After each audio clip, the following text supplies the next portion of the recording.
yung parcel ko. Ito, power bank.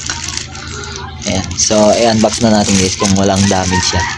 Tsaka i-try natin kung nagana siya. Ayan. Unbox na natin guys. Buksan na natin.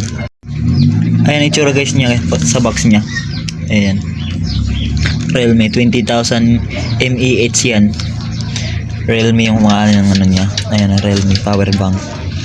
Ayan.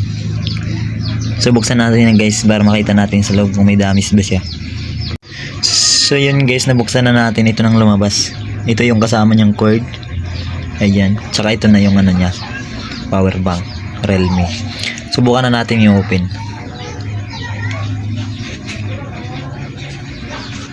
Automatic open nata yung pag nag-charge. Ayan. Ayan o. Nakikita nyo guys, umopen na guys.